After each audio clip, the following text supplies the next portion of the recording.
ಎಷ್ಟಾಯ್ತು? 80 ರೂಪಾಯಿ ಆಯಿತು. ಮೊದಲಾದ್ರೆ 10 ರೂಪಾಯಿಗೆ ಸರಾಪ್ ಸಿಕ್ತಿತ್ತು, ಈಗ ಅದಕ್ಕೆ ಬಣ್ಣ ಹಾಕ್ಬಿಟ್ಟು 80 ರೂಪಾಯಿ ಮಾಡೋರೆ. ಹಿಂಗಾದ್ರೆ ದೇಶ ಉದ್ಧಾರ. ಸರಿ ಬರ್ತೀನಿ.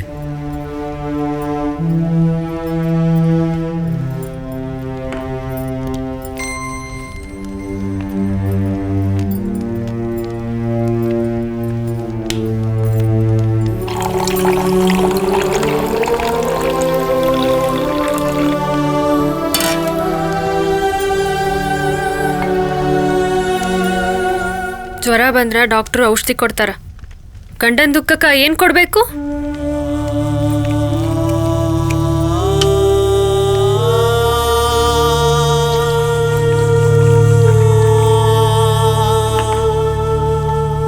ನಾ ಆಡೋ 4 ಮಾತಿಂದ ನಿಂಗೆ ಸಮಾಧಾನ ಆಗತ್ತೆ ಅಂತ ನಂಗೆ ಅನಿಸ್ತಾ ಇಲ್ಲ.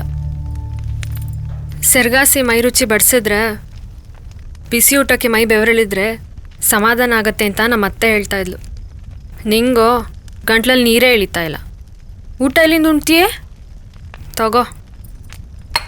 ಹಾಂ, ಹೊಟ್ಟೆ ತುಂಬ ಕುಡಿ. ನಿಶೆಗೆ ನಿದ್ದೆನಾದರೂ ಬರುತ್ತೆ.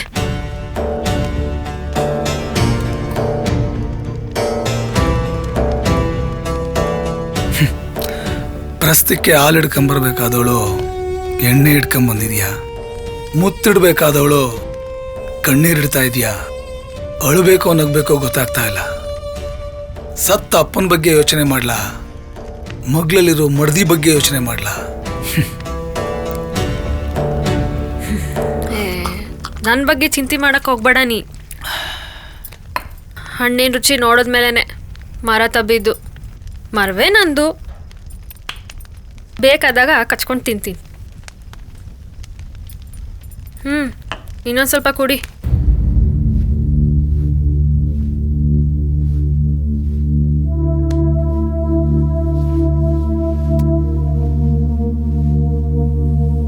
ಅಣ್ಣ, ಹೊಸಿ ದುಡ್ಡು ಬಳಸೋಗದೆ.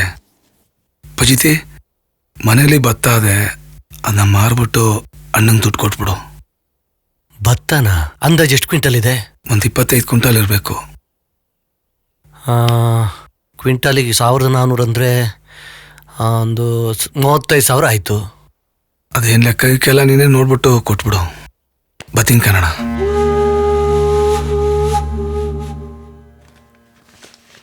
ಇದು ತಗ್ಬಿಡು. ಇಂಡಿಯಾ ಪಾಕಿಸ್ತಾನಕ್ಕೂ ಅದೇನು ದಾಯಾದಿ ಮಸ್ಸಾರನೋ ಏನು. ಈ ಇಂಡಿಯಾದಲ್ಲಿ ಯಾವುದಕ್ಕೆ ಭಾರ ಬಂದ್ರು ಮಕ್ಕಳು ನೋಡ್ಸೋದ್ರಲ್ಲಿ ಭಾರ ಬರಲೇ ಇಲ್ಲ ಅಲ್ವಾ? 130 ಕೋಟಿ ಜನಸಂಖ್ಯೆ ಇದೆ.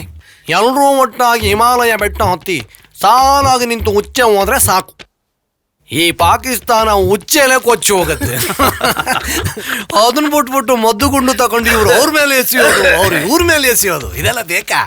ಅಷ್ಟೆಲ್ಲ ಯಾಕಪ್ಪ? ನಮ್ಮ ಮಂಡ್ಯದಲ್ಲಿ ಸತೀಶ್ ಅಂತವ್ರಿಗೆ 10 ಜನಕ್ಕೆ ಉಳುಮೆ ಮಾಡಕ್ಕೆ ಅಂತ ಬಾರ್ಡ್ರಲ್ಲಿ ಜಮೀನು ಕೊಟ್ರೆ ಸಾಕು. ಈ ತೇವ್ರಿ ಸವರ ನೆಪದಲ್ಲಿ ಚೂರ್ ಚೂರೇ ಒತ್ತರಿಸ್ಕೊಂಡು 10 ವರ್ಷದಲ್ಲಿ ಪಾಕಿಸ್ತಾನ ಭಾರತಕ್ಕೆ ಮಾಡ್ಕೊಂಡ್ಬಿಡ್ಬೋದಲ್ಲ. ನೀನ್ ಹೇಳೋದು ಸರಿ. ಅಲ್ಲ ಕಣೋ ಬಡ್ಡಿ ಐತ್ನೆ. ಒಂದಿನ ಆದ್ರೆ ಏರ್ ಕಟ್ಲಿಲ್ಲ, ಹೊಲ ಉಳ್ಳಿಲ್ಲ, ಬಡ್ಡಿ ದುಡ್ಡು ಬಿಟ್ಕೊಂಡು ಓಡಾಡ್ತಿದ್ಯಲ್ಲ, ಹೆಂಗಲ್ಲ ಇದೆಲ್ಲ? ಬ್ಲೇಡ್ ತಕೊಂಡು ಚೆನ್ನಾಗಿ ಕೆರ್ದ್ ಮಡ್ಗಿವ್ನಿ, ಅದ್ರಲ್ಲಿ ಕೊಟ್ಟಿವ್ನಿ ನೋಡೋ. ನಿನ್ನವೆಲ್ಲ ಬಿಲ ಸೇರ್ಕಂದವೆ. ನೀನ್ ನೋಲಿ ಸೇರ್ಕೊಳ್ಳಿ, ಅವುಗಳಿಗೆ ಗುಡ್ಡೆ ಮಾಂಸ ಹಾಕ್ಬಿಟ್ಟು ಮನ್ಗೋಗು. ಲೇ ಕೊಂಟೆ, ಕೆಟ್ಟೋರ್ ಹೊಲ ನೋಡು, ಸತ್ತೋರ್ ಮಂತಂಕ ಹೋಗ್ಬಾ ಅಂತಂಗೆ. ನಿನ್ ಗದ್ದೆ ನೋಡ್ದಕ್ಕನ ಒಣಗ ನಿಂತದ ಕಜ. ಏನ್ ಮಾಡುವ? ಬೋರ್ವೆಲ್ ತೋರ್ಸು. ದುಡ್ಡು ರೈತರ ಆತ್ಮಹತ್ಯೆ ಅನ್ಬಿಟ್ಟು ನಿಮ್ಮ ಅಪ್ಪ ಸತ್ತೋದಾಗ ಚೆಕ್ ಕೊಟ್ಟಿದ್ರಲ್ಲಪ್ಪ, ಆ ಚೆಕ್ಕಲ್ಲಿ ತೋರ್ಸು.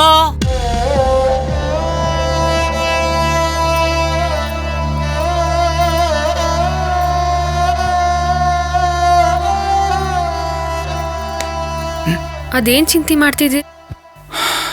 ನಂಗೆ ಹೇಳ್ಬಾರ್ದೆ? ಅಪ್ಪನ ಸಾಲಕ್ಕೇನೋ ಒಂದು ದಾರಿ ಮಾಡಿದೆ. ಬಂದಿರೋ ಈ ಬರಗಾಲದಲ್ಲಿ ಕೈ ಬರ್ದಾಗದೆ, ನಾಲೆಯಲ್ಲಿ ನೀರಿಲ್ಲ, ಬೋರ್ವೆಲ್ ಹಾಕ್ಸಕ್ ದುಡ್ಡಿಲ್ಲ.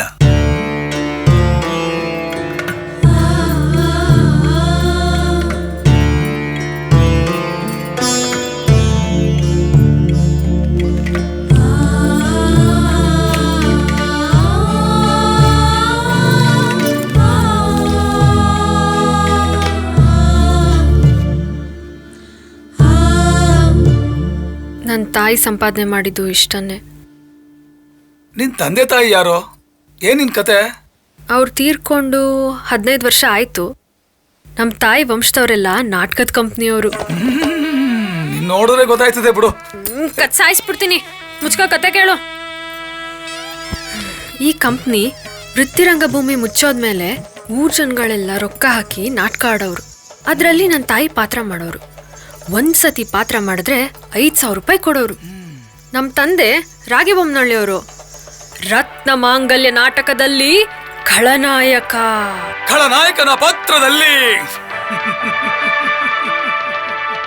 ಮರಿಗೌಡ. ಮರಿಗೌಡ ಮರಿಗೌಡ ಮರಿಗೌಡ. ನಮ್ ತಾಯಿನ ಮರಿಗೌಡ ರೇಪ್ ಮಾಡೋ ದೃಶ್ಯ. ನಮ್ ತಾಯಿ ಬೇಡ ಬೇಡ ಅಂತ ಹೇಳ್ತಾ ಇದ್ದಾರೆ. ಇನ್ನೇನ್ ಮುತ್ತು ಕೊಡಕ್ಕೆ ಅಂತ ಹೋಗ್ಬೇಕು. ಆಕೆ ದೂರ ತಳ್ಬೇಕು. ಸರಿಯಾದ ಟೈಮ್ ಕರೆಂಟ್ ಹೋಯ್ತು. ಕತ್ಲಲ್ಲಿ ಮುತ್ತು ಕೊಟ್ಟೇ ಬಿಟ್ಟ. ಪುಸುಕ್ಕಂತ ಲವ್ ಆಗಿ ಡುಮ್ಟಕ ಅಂತ ಮದುವೆ ಆಗಿ ಅಬ್ಬಬ್ಬ ಅಂತ ಹುಟ್ಬಿಟ್ರಿ. ಟಿಕೆಟ್ ಯಾವಾಗ ತಗೊಂಡ್ರು? ತಿರುಪತಿಗೆ ಅಂತ ಟಿಕೆಟ್ ತಗೊಳಕ್ಕೆ ಅಂತ ಕ್ಯೂ ಅಲ್ಲಿ ನಿಂತಿದ್ರು. ಸೀದಾ ವೈಕುಂಠಕ್ಕೆ ಟಿಕೆಟ್ ತಗೊಂಡ್ರು. Heart attack. ನಿಮ್ ತಾಯಿ? ಅವರು ಅದೇ ಕೊರ್ಗಲ್ ಕುಡ್ದು ಅವರು ತೀರೋದ್ರು. ಅವ್ರ ಕಲೆಗೆ ಸಿಕ್ಕ ಬಹುಮಾನ ಇಷ್ಟೇ.